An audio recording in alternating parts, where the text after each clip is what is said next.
Un polar rural avec son duo de flics, son meurtre mystérieux et sa communauté au bord de l'explosion, l'Éclipse essaye-t-elle de nous ressasser tout un tas d'histoires vues et revues ou parvient-elle à se singulariser? Je vous dis tout dans cette vidéo. Salut à tous, dans cette nouvelle vidéo, je vous parle de l'Éclipse, nouvelle mini-série diffusée sur France 2 à partir de ce mercredi 4 septembre.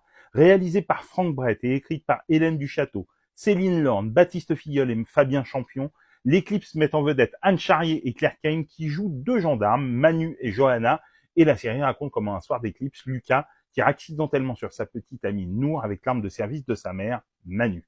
Mais alors qu'il part chercher des secours, la jeune fille disparaît. Manu et Johanna, gendarmes du pays et mère des enfants impliqués dans ce drame, mènent l'enquête dans une communauté en pleine mutation. Alors qu'elle déterre des conflits d'intérêts et des secrets de famille, les enjeux de l'enquête viennent peu à peu percuter leur propre foyer.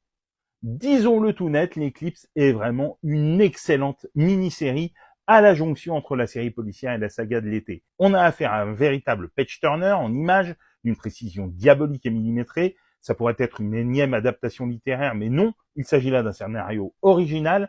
Au-delà de la réussite d'écriture incontestable, c'est tout un ensemble qui fait que l'Éclipse est une série passionnante de bout en bout, des personnages impeccablement caractérisés et homogènes et un rythme constant, puis qui finit par grimper crescendo en vous donnant l'envie irrémédiable de dévorer les épisodes restants.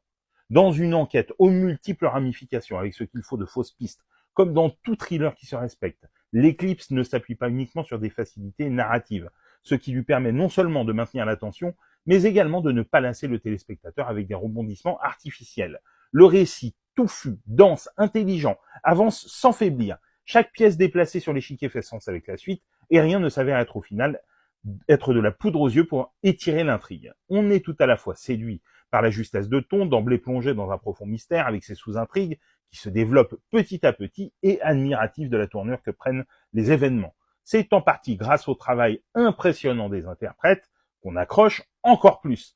Au-delà des deux héroïnes principales, il faut souligner la densité des personnages secondaires qui gravitent autour d'elles et qui existent vraiment.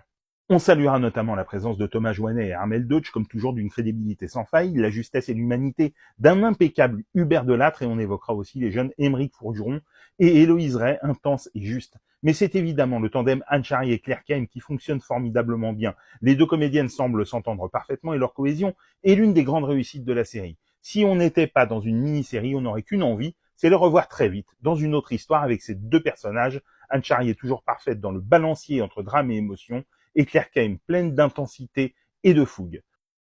On pourrait essayer de pointer des défauts, pinailler pour ne pas avoir l'air de promettre la lune, mais l'Éclipse nous a emballés. Dites-moi en commentaire si vous l'avez vu et ce que vous en avez pensé, et sinon, si cette vidéo vous a donné envie de la découvrir, et pour des conseils ciné, séries, livres, n'oublie pas de t'abonner.